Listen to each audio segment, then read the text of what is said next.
ಈಗ ಸಿದ್ದರಾಮಯ್ಯ ಹೋದ್ರೆ ಆತನಿಗೆ ಏನ್ ನಷ್ಟ ಇಲ್ಲ, ಆತನ ಹತ್ರಕ್ಕೆ ಏನಿಲ್ಲ, ಹಳ್ಳಿಯಲ್ಲಿ ಒಂದು ಮನೆ ಇದೆ, ಆರಾಮಾಗಿರ್ತಾನೆ. ಇವತ್ತು ಅವನನ್ನು ನಾವು ಕಳ್ಕೊಂಡ್ರೆ ನಾವು ರಾಜ್ಯಕ್ಕೆ ನಷ್ಟ ಆಗತ್ತೆ.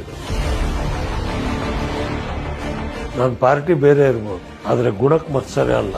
ಸಿದ್ದರಾಮಯ್ಯ ಬೇರೆ ಪಾರ್ಟಿಯಲ್ಲಿ ಇರ್ಬೋದು, ನಾನು ಆ ಪಾರ್ಟಿ ಇಲ್ಲದೆ ಇರ್ಬೋದು, ಆದ್ರೆ ಒಳ್ಳೆ ವ್ಯಕ್ತಿಗೆ, ಒಳ್ಳೆ ಕೆಲಸ ಮಾಡ್ತಕ್ಕಂಥವ್ರಿಗೆ ಯಾವ ಪಾರ್ಟಿಯಲ್ಲಿ ಇದ್ರೂ ಕೂಡ ಮಾತನ್ನು ಹೇಳ್ತಕ್ಕಂಥದ್ದು ನಮ್ಮ ಧರ್ಮ.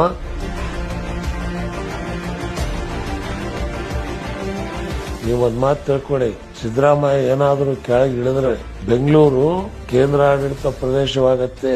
ಇದು ಹೊನ್ನಾರ ನಡೀತಾ ಇದೆ. ಇದು ಹೊರಟೋದ್ರೆ ನಾವು ಕರ್ನಾಟಕದ ಕನ್ನಡಿಗರು ಮೈಲಾರಿ ಹೋಟ್ಲಲ್ಲಿ ಸೆಟ್ ದೋಸೆಗಳು ನಮಗೆ ಸಿಗಲ್ಲ. ಇನ್ ಸಿದ್ದರಾಮಯ್ಯನಿಗೆ ಅಪಜಯ ಅನ್ನೋದು ಇಲ್ಲವೇ ಇಲ್ಲ.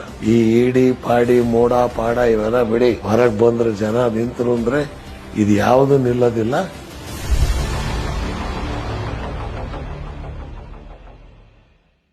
ಈಗ ಮೂಡಾ ಕೇಸ್ನಲ್ಲಿ ಯಾರೋ ಮಾಡಿದ ತಪ್ಪಿಗೆ, ತಪ್ಪು ಆಗಿಲ್ಲ, ಅದು ಬಿಜೆಪಿ ಅವರಿದ್ದಾಗ ಕೊಟ್ಟಂತ ಸೈಟ್ ಹಿಡಿದು ಅದನ್ನ ದೊಡ್ಡ ರಾದ್ಧಾಂತ ಮಾಡಿದ್ರು.